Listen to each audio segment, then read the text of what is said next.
Well, good evening, ladies and gentlemen. It gives me great pleasure to introduce Dan Marriott here today. Some of you will have attended Dan's previous captivating talk here at NLS in 2019, commemorating the bicentenary of Robert Southey's 6-week tour of Scotland in 1819 with Thomas Telford. And at that time, we all agreed that it would be great if Dan could return to Scotland to continue researching the library's Newman and Bartholomew collections, which he'd only had time to touch on briefly before. But we weren't sure how it could happen. So it was with great excitement that last year Dan was awarded a prestigious Fulbright scholarship for a 6-month residency back here in Edinburgh with us, a dedicated research project focusing on these two special collections. So Dan arrived in February, and this talk is very much a midway point, reporting some of the highlights of research in progress. So just to say a little by way of background on Dan, Dan's a principal and founder of Paul Dan Marriott and Associates, which is a landscape architecture and preservation planning office located in Washington, D.C. But he's also an assistant professor of landscape architecture at Pennsylvania State University. And Dan has led the way in historic landscape preservation for several decades and is internationally recognized for his diverse and interdisciplinary approach to landscape architecture, heritage, and cultural landscapes. Amongst other things, he's been a program director of the National Trust for Historic Preservation. He's taught a graduate course in landscape architecture and architectural history at George Washington University. And he's also served as a technical consultant to local, national, and international organizations and educational institutions. His first professional experience in Scotland was in a project team for the International Countryside Exchange in 2000, tasked to study the impacts of the then planned Loch Lomond and Trossachs National Park. A decade later, he returned to Edinburgh to pursue his PhD on roads designed for pleasure, British influences on the American Motor Parkway. He's the author of the two most referenced books on historic roads and is considered a global expert on this topic. So we're very privileged to have Dan back with us, and will you please therefore welcome Dan Marriott.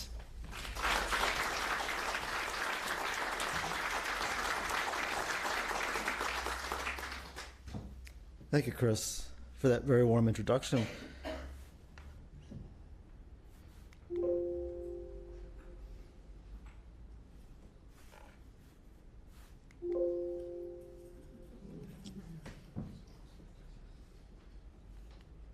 How's that? Yeah. That's just one of my many technical expertise skills that I have. So it's a pleasure to be here. Thank you for that warm introduction. And it's wonderful to be back in this room and back in Edinburgh, a city which I'm very fond of. And what I want to do tonight is share a bit about my research, where it's coming, where I think it's going, and to ask all of you, I have another 2 months on this. So if you see something that you have information on, it's plenty of time to let me know and I can pursue it. Anyway, so I spent last week wandering the Highlands and looking at things. And I just want to show you a few images of my trip.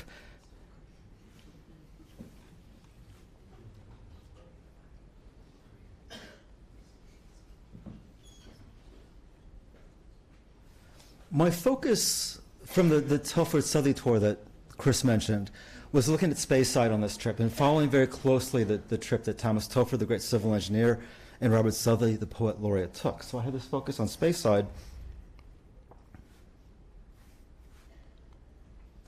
And I want to share this with you. It's not my visit to Speyside. This is a 1950 visit to Speyside.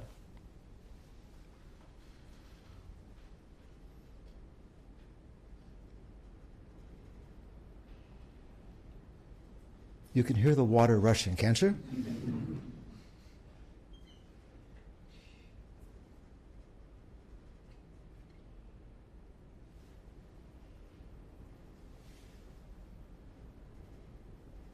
So this is from the Moving Image Archive at the National Library's facilities in Glasgow. And I want to show this to you because those are Wade bridges, right? Military road bridges that you're seeing there. And the images I just showed you, it seems like we talk about the Highlands as a great natural resource. People want to go to the Highlands. Every time I come over here, it's like, oh, I want to go to the Highlands someday, right? It's not all of Scotland. It's one part of Scotland, but it's a part that people have an idea of. But I think it's also a part, too, that is very intimately tied to transportation and access. And the Highlands is a very interesting story about tourism and visitation and how it actually ties to travel and access at the same time. And that's what I want to do today. This evening is talk to you a bit about some of these ideas. And this is my Fulbright lecture. The Fulbright, if you're not aware of it, was established right after World War II by the United States Department of State to build global exchange and conversation, believing that interchange of ideas, exchange of ideas, will be the best way forward in terms of global peace. So every year the U.S. sends almost 1,000 people out around the globe, topics in history, culture, education, science, and we also invite people from around the globe to come to the United States as well. So I'm expected to learn from Scotland. I'm expected to take ideas back to the US. I'm expected to bring ideas here. So this is the Bartholomew map image that was part of the ad for this talk. And this is a reference from the Newman collection. So we have these two collections here. These have been the core of the research that I've been doing at the map collection with Chris and his wonderful team down at Causeway Side.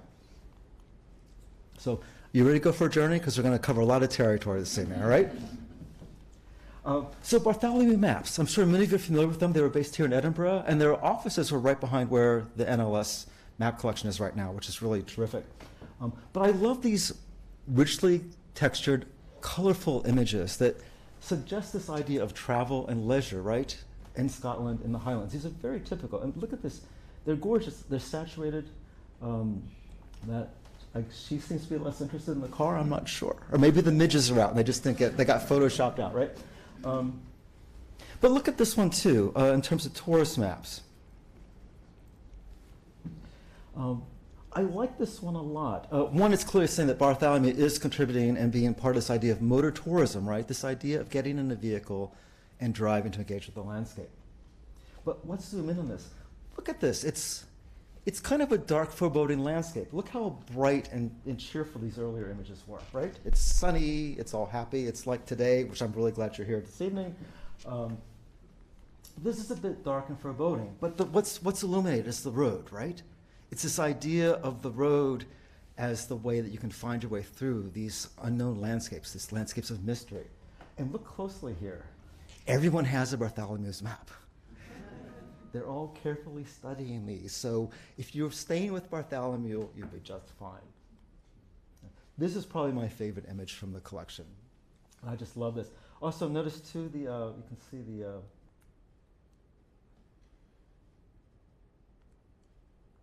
there we go. The mile marker here in the foreground, which gives a sense of the history of the road. So we have the automobile, the modern car, and we have the sense of the older road as part of this landscape. But if we take away the ad, it's just really beautiful graphics, right? This is a gorgeous image. These romantic images with the car, the landscape, harmoniously working together. We found this in the archive, which I really loved. This beautifully matted image of just people out, obviously in the Highlands, looking at nature. I thought, wow, I'd kind of like to have that hanging in my apartment. But it was oddly packaged. So Chris and I were kind of fiddling around with it, and we took the cover off. It's a cover for a map, but it's so beautifully done that somebody obviously decided to turn it into a work of art. But it's an ad. It's a map for the AA, and this is where we go from the Bartholomew archive into the Newman collection. Okay, these two core collections which have been helping to guide all this research. The Newman collection is this incredibly. Chris mentioned I had a very brief introduction when I was working on my PhD here. He took me back into the stacks, and there was a wall like the length of this room, just filled with volumes and volumes and volumes. He said, like, good luck, right? But I've been digging into this a bit, and there's always this information on travel, guidebooks, people's personal journals, all these ideas. And what these do, it's not just about travel, it's about infrastructure and how people access the highlands, because roads and bridges are really important. And you can see here of Scotland's natural beauties and its unique charms as a motoring country. Little needs to be said. The rugged mountains and tossing rivers, wild heather-clad moorlands, and peaceful valleys cannot fail to offer an endless source of delight to all lovers of nature. Okay. This is the introduction to a motoring guide, right? And it's very, very focused on this idea of the beauty of the landscape and access to the landscape.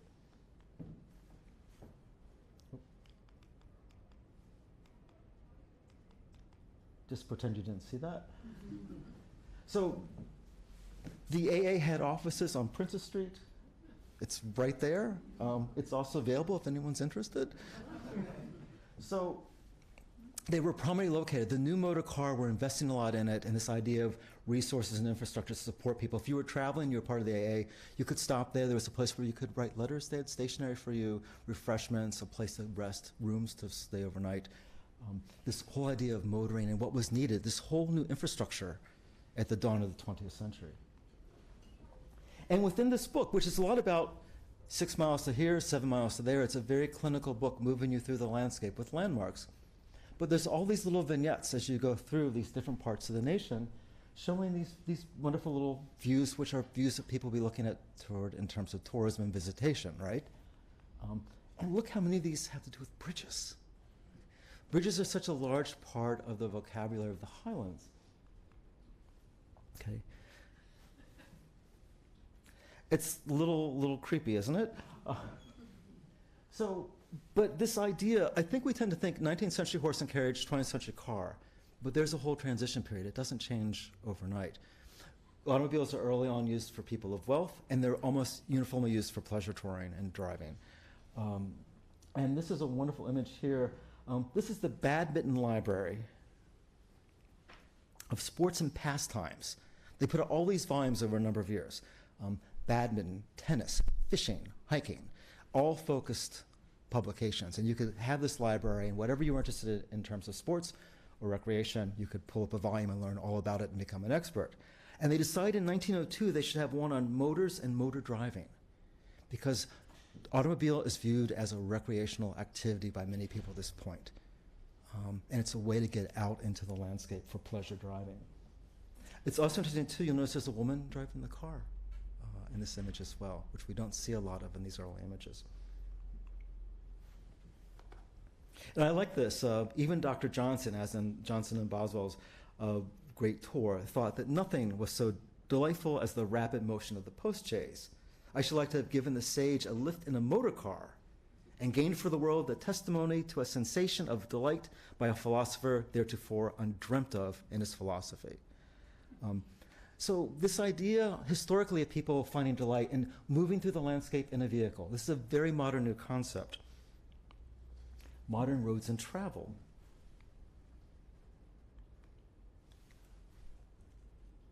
And what is 50 miles of good road? A little more than half a day's journey.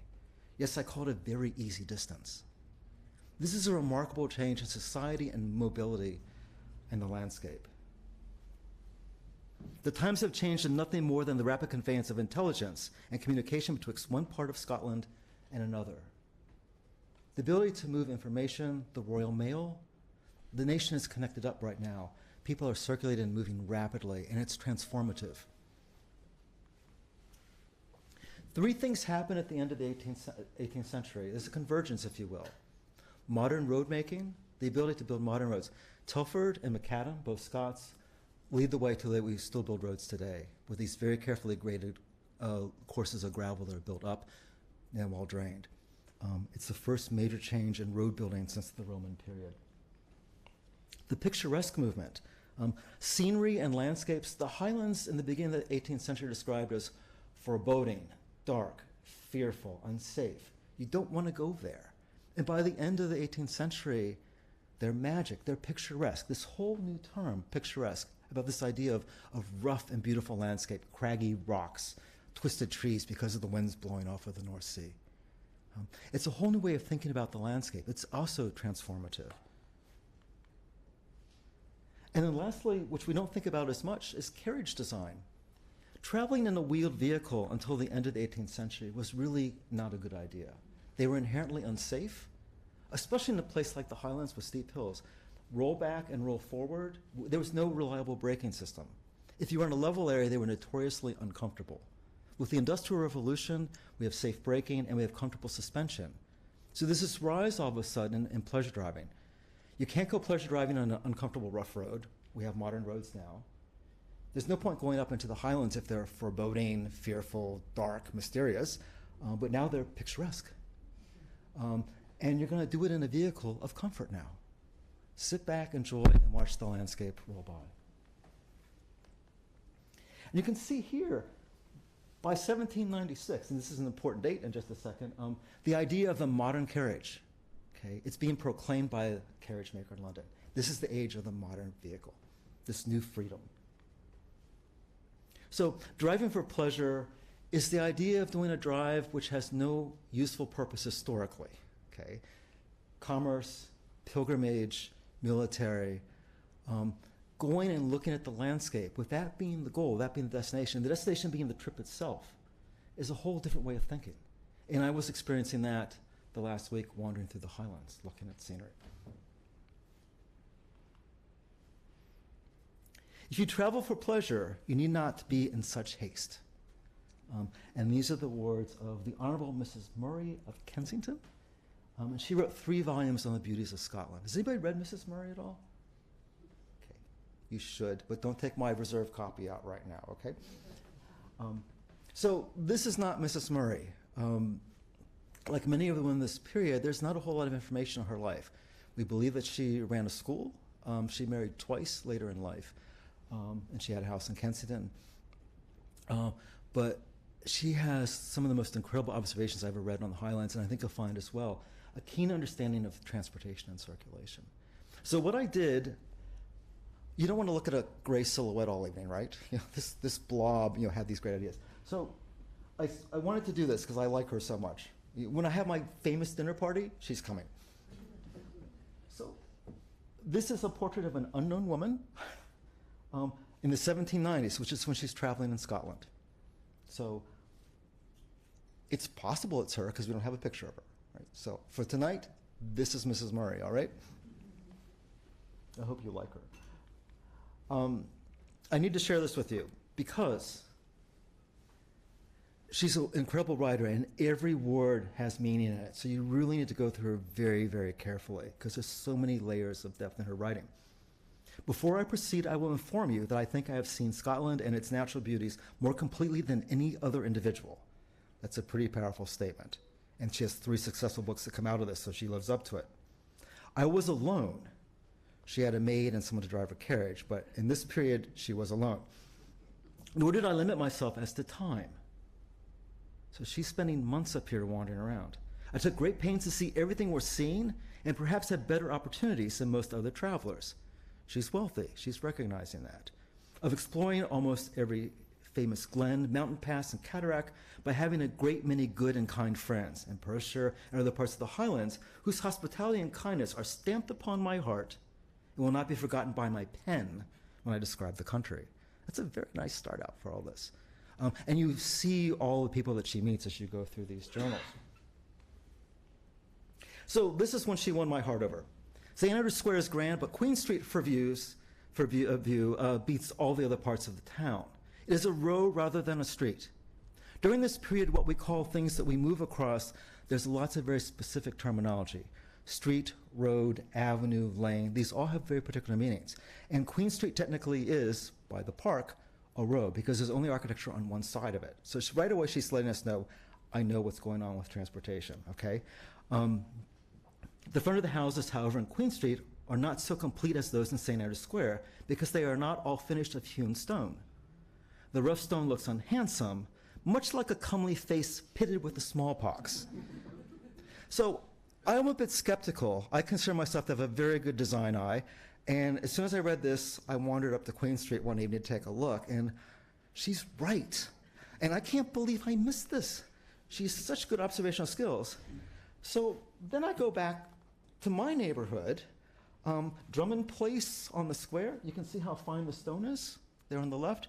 Look on the right. It's not as finely cut, right? That's the comely parked marked face. That's where I live.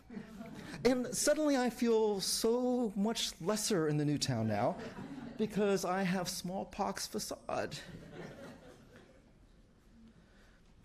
The whole of the scenery, the whole of the scenery both at, above, and below this curious bridge is to a very great degree romantic and beautiful on each side of the river. During this period, beautiful means soft, gentle, pastoral landscapes. Picturesque means irregular, craggy, rocky, twisted. And sublime means the awesome power of nature, where nature is so incredible it's almost frightening. So she's saying it's romantic and beautiful, gentle, but then she's saying there are several very picturesque falls above the bridge. So that's a bit more dramatic.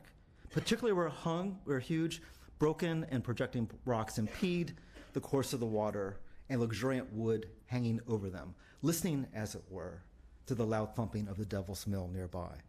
So she's using all her landscape terminology very, very accurate and very precisely, and she's even self-defining it for you within her text.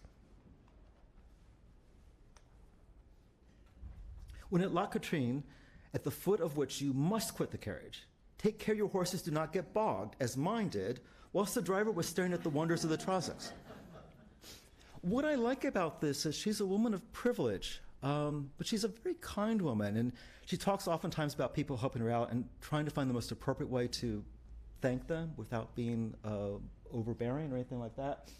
And I like this. She never complains. She's always complimenting her driver. And to me, this is an idea of the democratization of the landscape in the Highlands. She's there. She's already told you she has privilege to do this. But the way she writes, and as you get to know her voice, it's clear that she's, in a way, almost happy that her driver was enjoying the view. The horses got bogged down, but she knows how to solve problems like that. As the chase descended to that river under hanging precipices, down which came every 10 yards tearing, foaming cataracts, spouting as it were from the sky, so high are the mountains that the water and spray of them continually dashed against the windows of the carriage, sufficiently to alarm a timorous mind. It was, however, to me, a grand and awful scene that penetrated my soul. That's the sublime. Imagine you're in a carriage, water's pouring down in this cloudburst. It's a dirt road. It's right on the edge. It's dangerous, right? And I decided to call her the awful Mrs. Murray because she uses it a lot. And it's not awful in terms of our sense today. It's awful that it's such a powerful thing. And she goes on after this to say, as wonderful she's enjoying this, she recognizes that for her driver and other people, it's less of a magic experience. So a grand and awful scene, the ultimate power of nature. You'll see a road to Dumbarton, which, if passable for a carriage, would be charming to go through that place by the side of Loch Lomond. But unless government mends that road, it will never be possible for a carriage to pass it safely.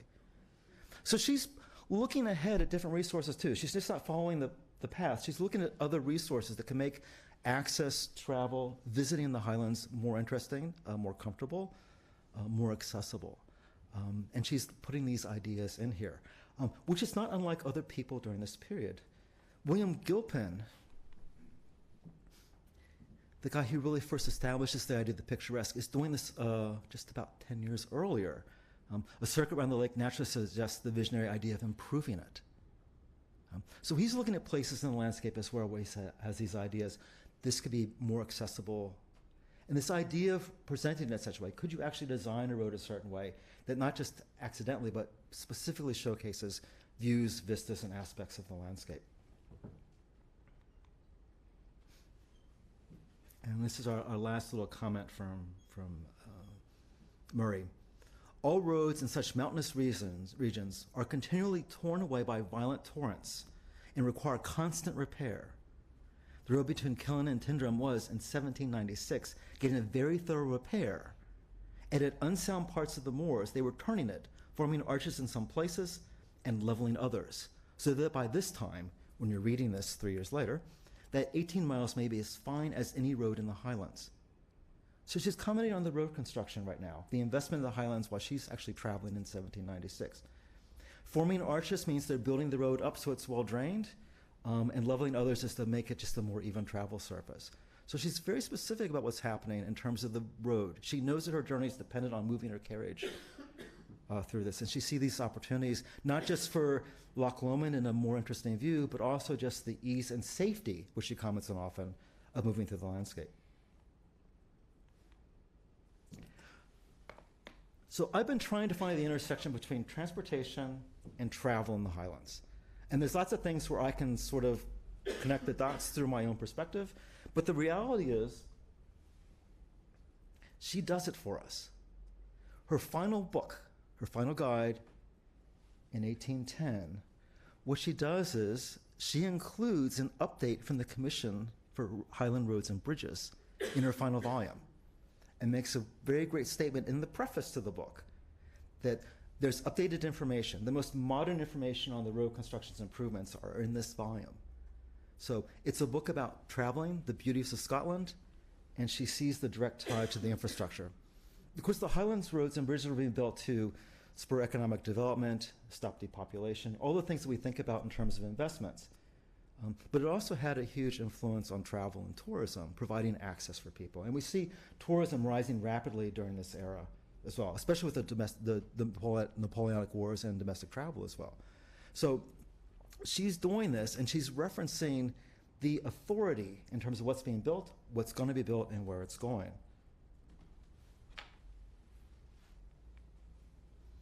So you can see here, there's a volume every couple of years that's put out by the Commission, updates about everything. These are giant things that are over at the map Rainier and McCauseway side. Red are roads that are made or under contract. Green are things that are being considered, and yellow are military roads, which are often being upgraded as a part of this investment. Note the importance, too, of post offices as well, because we have this whole reliable mail network now.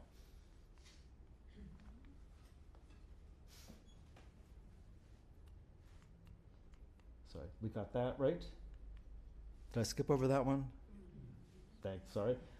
These are all hand-colored. Look at the detail here. You can see what's happening in terms of proposed roads, military roads, and roads that are under construction or contract right now. This is an enormous project. And these volumes go through great detail of the cost, the materials, what contractors are working on this. And she's citing all of this in her book. There's beautiful illustrations of the bridges. This is the Bonar Bridge, which actually was in the 1829 flood, came down. This is one of Telford's bridges. I'm sorry. Okay. So Chris mentioned I gave a talk here in 2019 about the 200th anniversary of the tour that Robert Southey, the poet laureate, and Thomas Telford, the great civil engineer, took. And Chris put together this map marking their journey from Edinburgh up through the Highlands, and Southey's returned back into England ultimately. It's a 6-week tour. It's extensive. You can see the bracketed area there in Speyside. And this was the focus of what I did this last week. So there's a whole lot more to see out here.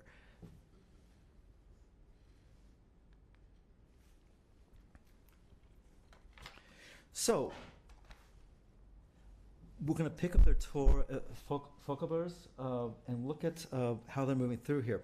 And this is just a remarkable bit of movement and timing. So walk to the Duke of Gordon's Park and look at his great ugly house. I want to put Southey and Murray together in the same room because they both have very wry sense of humor.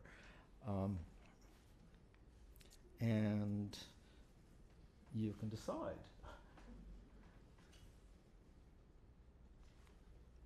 But they go look at the Telford Bridge. Again, this is a required inspection trip by the Commission, but like all of us, we often mix business and pleasure, and they're toying around a bit, like going to see the great ugly house in the park. But you can see how muscular this infrastructure is. Then they go to Elgin, and they visit the ruins of the cathedral. So they're being very much tourists, right?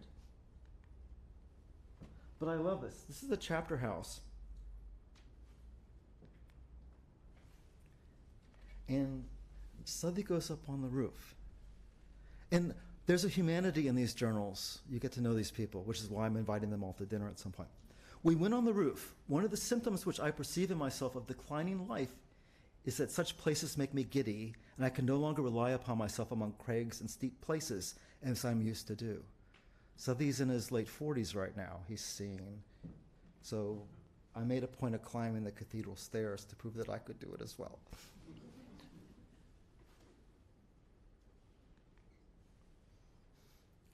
This is the center of town, and this is a wonderful church right in the middle. And I love this. The city has an ancient air and an appearance of decay about it, but an old church and an old prison standing in the middle of a very broad street certainly ornament the place, instead of disfiguring it, as some blockhead complains in a traveler's guide. I've gone through every traveler's guide I have right now, and I can't find this blockhead yet, but I really want to find them. Southey obviously has very, very strong opinions. I find Murray's opinions a bit more grounded, very wry, but clever. But Southey is pretty quick to judge people rapidly. Then they go to Rothes next for their breakfast stop. One long and high wall of the castle is remaining from the eminence upon which it stands. There's a good view of Rothes in the valley. And there's that view today. What's nice about this is I'm using a tour for the commission, and it's given me a whole different way of experiencing this part of Scotland. And I've only done a tiny bit of it. Chris, if you guys will have me back for another like 6 or 7 months, I can continue on with this. Craigellachie, this is a place I want to go because this bridge of Telford's is my favorite. And I was hoping it'd be my favorite when I actually got to see it.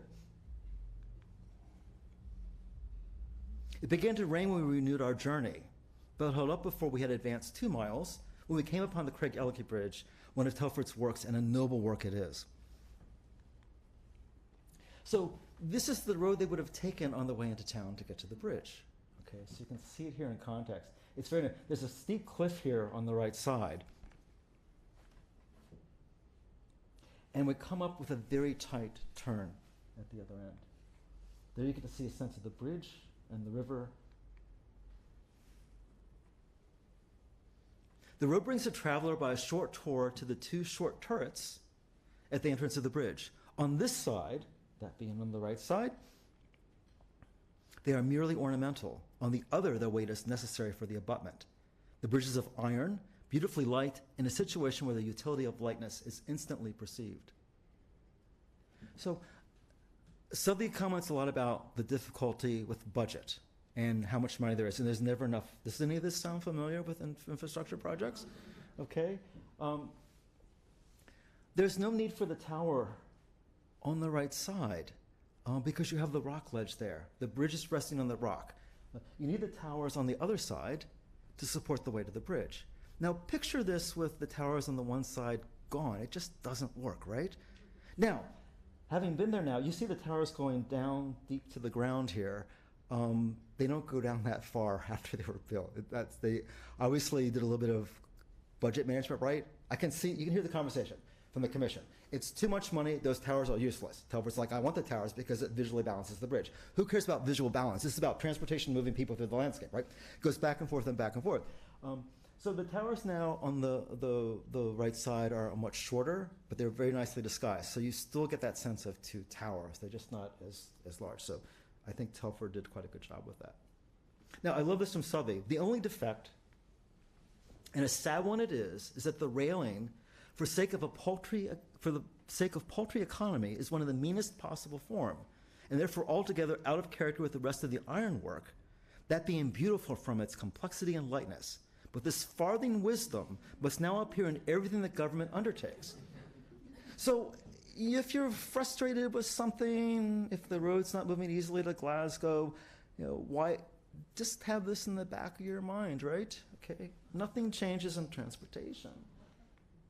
And here you can see the shorter towers, but it works well. Now look at this edge right here. I'm going to highlight it for you. There. You see there's a really nice arc, and that almost looks like something added on later, right? Because it is something added on later. You can read all these things in here when you look at this very carefully. And you can look at this sketch up top here. There was no wall or barrier once you got off the bridge, and it's a pretty steep embankment there. And I'm sure maybe 1 or 2 wagons went off not too early after it was all done, and they had to retrofit this. So always lots of tales and things that we can read into these investments. But look down here at the road coming in. It's a complete 90-degree angle. But technology and budget, it would have been impossible. This is probably the best. But you can see it's a very wide road. There's plenty of turning room there at the corner. And this is in use through the 1960s until the new bridge was built. This had a nice long life expectancy. What's often not shown with this is an approach bridge as you come to this, because this is a low floodplain. This is another part of the infrastructure just to get you to the elevation of the bridge and still allow access for agriculture beneath the people moving along the edge of the river. So here you can see the bridge, the access bridge going over to the main bridge. And it's quite a bit of earthwork here to make this all work out. Then you can look back. So the ironwork came from Wales. This is one of the first prefab bridges in the world. It was manufactured in Wales and by horse and canal was brought up to Craigellachie.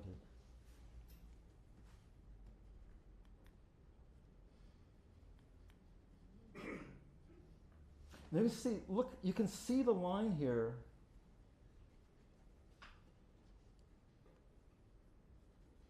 Right into the town, okay? This is the new highway right here.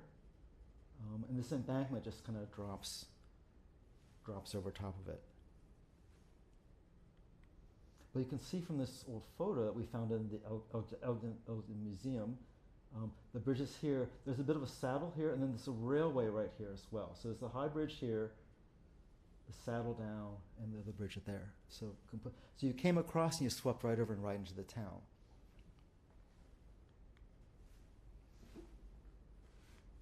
So this is another one of the images that we have from the Moving Image Archive in Glasgow, looking at this part of the road.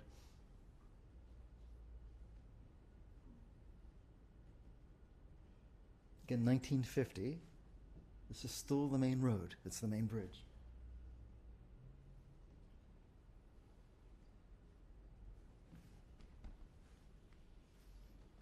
So, Craigellachie, they look at the bridge and they continue on to Ballinlough.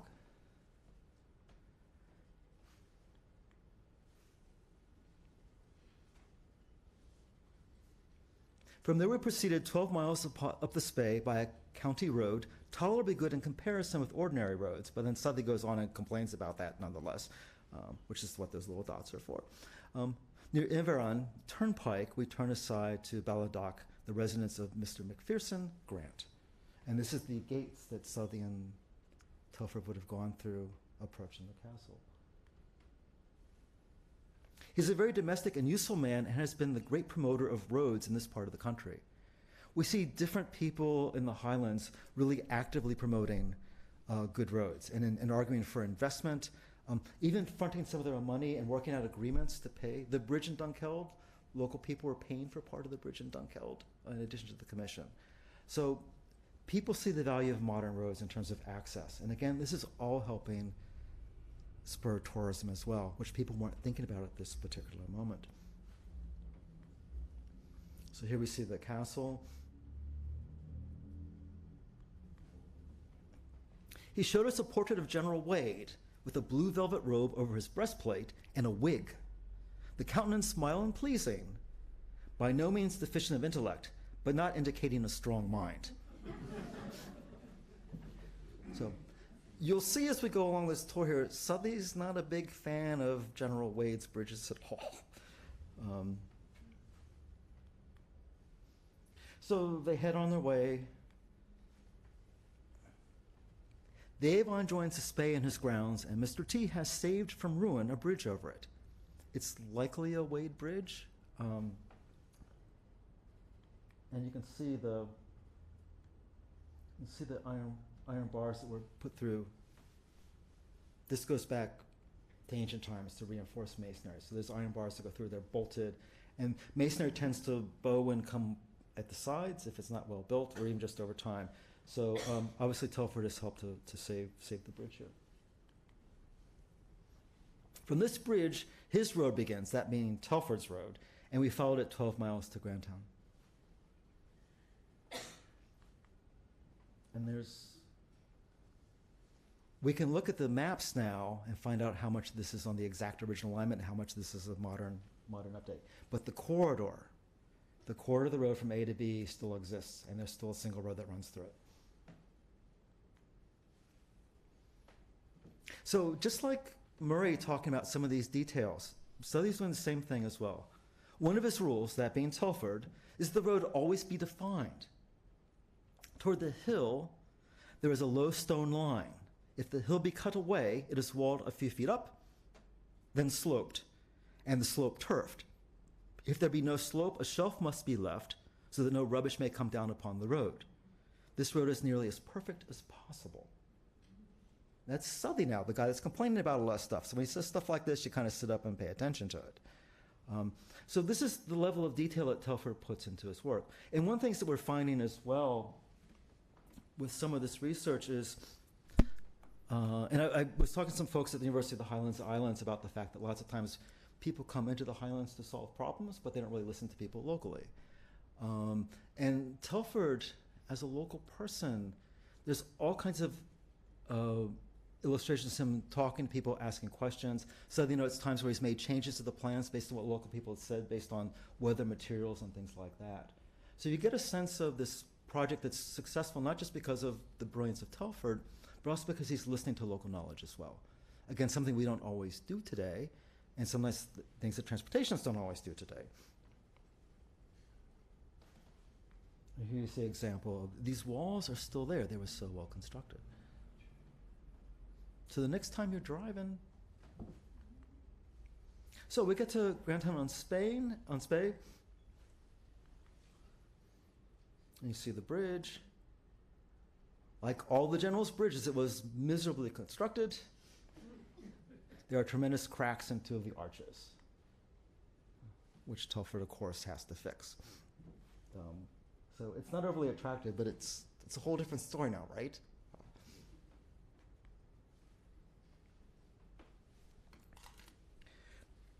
Thursday, September 2, 14 miles from Fairness Inn, along one of the military roads reformed by the commissioners. So you can see this is heading north of Grantown Spey. You see one of General Wade's bridges right here. Then there's another one. Look at the masonry. Oh, sorry. There we go. Look at the masonry structure here, how this is working. It's very simple. It's very unornamented. And there's a picturesqueness about this as well. I think that's important to remember with all these things. And we certainly saw in that early film clip the idea of that kind of very coarse, very picturesque bridge. But then we get to the bridge at Fairness. Some half a mile below the inn is Fairness Bridge. It is a good plain bridge built by the commissioners, and here we were able to walk under one of the arches to see the foundation. The walls by the wayside are built of granite of all colors, an appearance which we noticed also upon yesterday's road.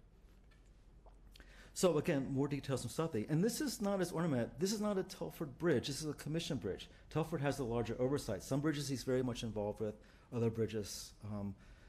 And clearly here, Southey is saying it's a good plain bridge. He sees a value to this.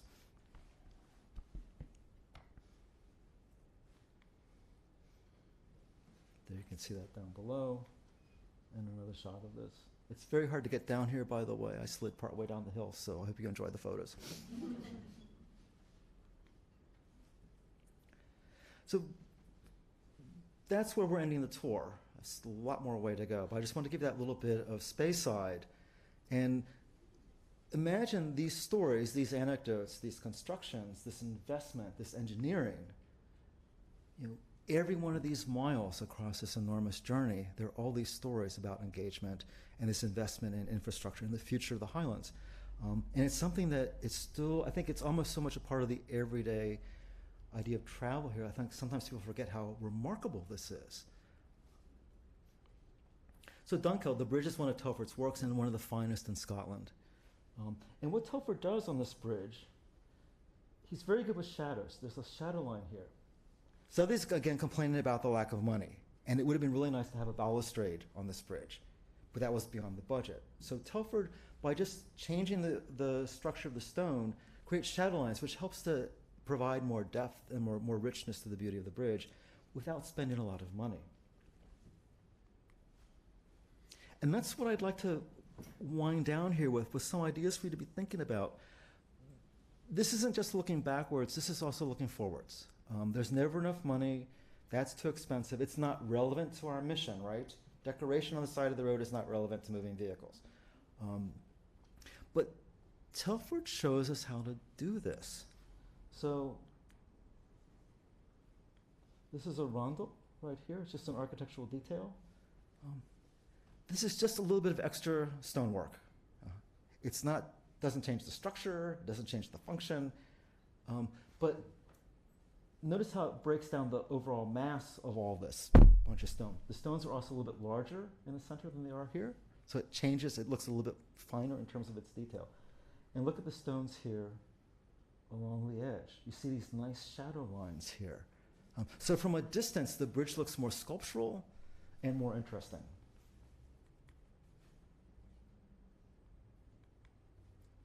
And he does the same at the base. Look how deeply incised the stone is right here. This has no structural value. But imagine, oh, I'm sorry, I just saw someone in the, if you don't like my talk, okay? So these deeply incised rocks here, they just give depth and weight and help you to appreciate the scale of the bridge as opposed to just a single block of stone, right? There's an elegance to it. And again, it's not that hard to do. So tight budget, but Telford. Beauty is not always with extra money. Beauty is with good design. And the edge of the bridge, look, there's a very gentle slope to this. Isn't that gorgeous? Think about this too. People go over the bridge. How many people are down here looking at this? Okay? But these things become, transportation change, people's use of places change. Treating the entire investment, the entire structure as something of beauty and appropriate within the Highlands matters. It certainly matters today now when people are down here biking along this area. You appreciate the beauty of this bridge more than they might have thought it would have been originally. But Telford has this idea that the entire work should be a work of art. And I think we focus too much on Telford's brilliant engineering prowess, but we also overlook his idea on appreciation of beauty and relationship with things within the landscape.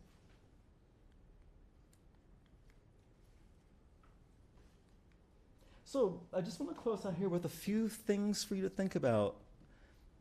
I see history as a vehicle going forward. Understanding these ideas from the past is very helpful. It's easier to deal with, there's not enough money for that, or we have to cut the budget, when you realize they've always been doing that. Because it also makes you realize, okay, they're not picking on me on my project. They solved it in the past, I can solve in the past too. So maybe there's a way within the budget to do something a bit more thoughtful. Or you bring in a landscape architect or an artist or someone who can help try to make what we're going to have a bit better, a bit more thoughtful. How we deal with things over time as well. Obviously, many of these bridges don't meet current traffic needs. So one thing is, how close do they come to the historic resource? Lots of times, it's the cheapest to build it close because you just have to move the road a little bit. It can also be sometimes too because the water is there at that point too, but sometimes it's nice to give the historic feature just a little bit more breathing room and not just crowd the new facility right next to it. Back at Ballindock, you can see there's the bridge, but here's the new bridge right here, and look, it just slammed right at the edge of this, a few more meters, right? But that's when people aren't thinking about the resource, they're just thinking about the new investment and the change that needs to be made. So sometimes part of the solution is getting involved early on in the conversation with changes as well. What's happening? If a road is being changed, if it's being upgraded for use, that's fine, but what happens to the resources that are there? That are part of cultural identity, part of engineering legacy.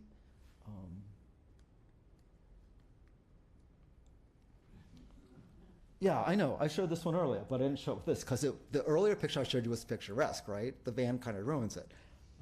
But this is a challenge with this infrastructure. Now, this is in the national park, so if you go over this way, not too far, they're building a new bridge. They're putting stone on it. It looks like it's going to be an appropriate addition. But I'm very grateful that they didn't put the new bridge right next to this one. So they're letting this read as an object, as an artifact that historically you'll be able to step back and get a sense of this as an element within the landscape and not see a giant new bridge right next to it. Safety is important. Safety matters. Telford talks about safety. Southey talks about safety. Murray talks about safety. All these people get safety. It's important. It's always been important, and it's nothing new. But there's lots of ways to provide safety, and especially when you're looking at historic resources, how do we provide that safety and that infrastructure investment? Sadly, a lot of these walls are crumbling down now. This is a legacy resource. And then just changes over time. I'm hearing lots about the North Coast route. I'm wondering how much of this is dealing with historic infrastructure. Are people aware of that? Also, is there capacity in terms of tourism? What's the legacy for communities? Are they benefiting from this, or how does this all work? It's complicated.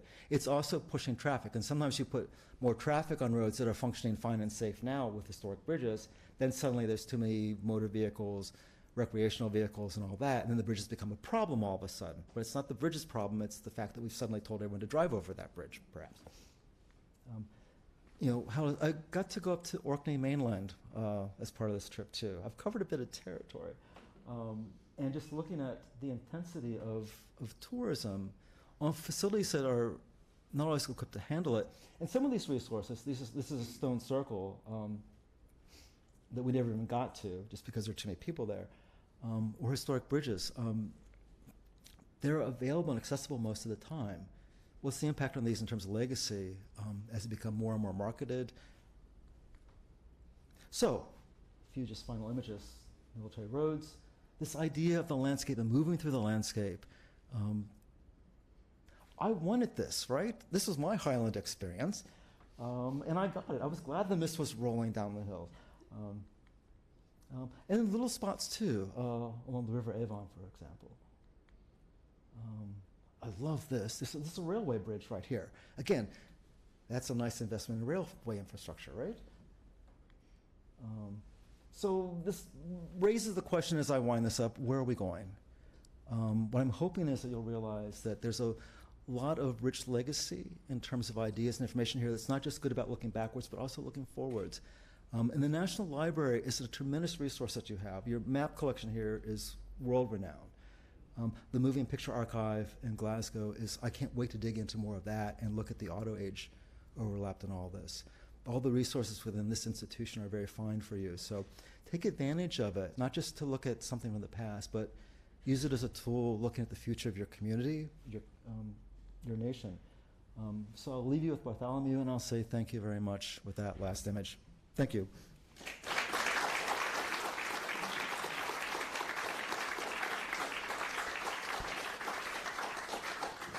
That was fascinating. Thank you so much.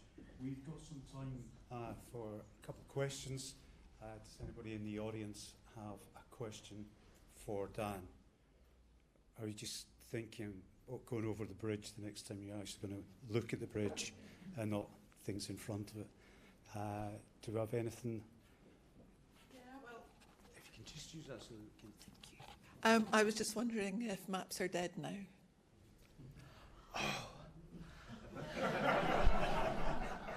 You're asking the wrong person that's being supported by a map collection right now. I don't think so. I took a big map with me on this trip because you can't get a sense of, your phone only gives you a little bit, and then you have to keep doing that, right? And you have to keep doing that. And sometimes you just want to know what's 20 miles that way. So I don't think so. And I think I see people going back to them. Now maybe I'm just being real archaic because I tend to not like to move forward because I'm a historian. I think they're still certainly very relevant right now. And the history of mapping in Scotland is world class in terms of just the effort in this nation in terms of documenting and marking things. So I had two different scale maps I was traveling with as I was wandering through this tour. So Paper or electronic? paper. I just can't do this and figure out where I am. So I get a paper map. Especially, Murray says, like, slow down and don't be in haste. And to me, you saw those images of people by the side of the road. Sometimes it's nice to just get on the map, right? And I think it's pleasure travel, right? If you're trying to get to the Tesco superstore and you don't know where it is, that's fine. Turn left, turn right, But if you're exploring a place that you find fascinating, the topography, the culture, a map is not just a way to move through it. A map is a way to understand the topography, look at settlement patterns, look at vegetation based on the topography, water courses. So I think there's a richness that you just can't get right now on an electronic map. I agree.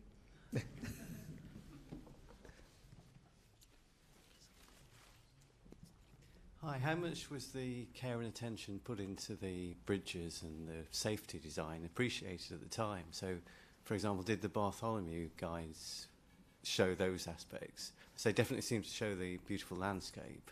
I was just wondering how... They talk about safety improvements in these guides. These guides are also full, like the AA, for example.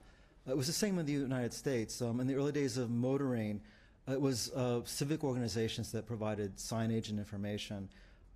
Early signs, just the idea, we don't think anything about going around a corner and seeing a triangle with a curve on it, right? That's providing information, and that makes the road safer. But this is all being done by local organizations trying to figure out how do we mark things. So some of the earliest examples of safety are signposting, because the most important thing you can do is warn people. You can't change everything right away, but you can put a sign up. And we still think of that way today in terms of modern transportation policy. Most nations, in terms of liability, as long as an agency has said that's a low bridge or there's a steep drop-off, that exonerates them from having to, be liable for any accident that may occur as a part of that. So safety is a huge part of the conversation. Telfer talks about it. Humphrey Repton, the landscape gardener, he's the guy before Capability Brown, which most people know. He's the guy after Capability Brown. Talked about just, creating pleasure drives and the idea, I'm afraid of heights. So if I'm driving along with a steep drop-off, I don't feel very safe. And Repton writes about that at the end of the 18th century, that if people are going on a pleasure drive, then it might be dramatic. It's that awful part of nature that Murray describes. The idea of having something that suggests a bit of safety helps people enjoy the experience more as well. So this gets tied up in pleasure touring and just regular safety as well. But safety has been a conversation. A lot of people argue, too, that some of the steep crossings on bridges, too, are also to slow traffic down. I have references to the United States in the 19th century with people putting rocks out in front of their houses to slow traffic, what we would call traffic calming today. So carriages were speeding. People have always tried to go fast and push. So, the travel guides have, it's just not as romantic to talk about it, but yeah. Thank you very much for encouraging us to get off our bikes or out of our cars at bridges. There's an old military road just to the east of Braemar. There are two bridges at Invercalled. There's the original military road bridge built in about 1750, which has several flood arches. Upstream of that is the new bridge, built 100 years later with two flood arches. Now, during the Storm Frank in 2015 or thereabouts, the upper bridge, the new bridge, was significantly damaged. And I wonder why the builders of that new bridge didn't look downstream and see there was a need for flood arches. Any comments? So you're asking me to comment on the logic of decision-making by government officials? Absolutely. Lots of times sometimes people pay attention, sometimes they don't. I don't know if about the topography, if there's anything that might have caused different behavior that was unexpected. I do know there's a project outside of my university for a new freeway where they were going to cut through a mountain.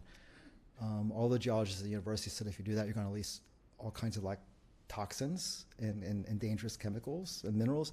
But the transport agency didn't do that because it was cheaper to do it that way. And then they spent millions of dollars after trying to solve the problem. So sometimes, this is a question I was having some colleagues actually short before this presentation today. This idea of, I don't think we think as far ahead right now. There's a budget. We need this new bridge. You know, a lot of bridges we design have a 30-year life expectancy on them. The bridge over the Forth was at its end of its life.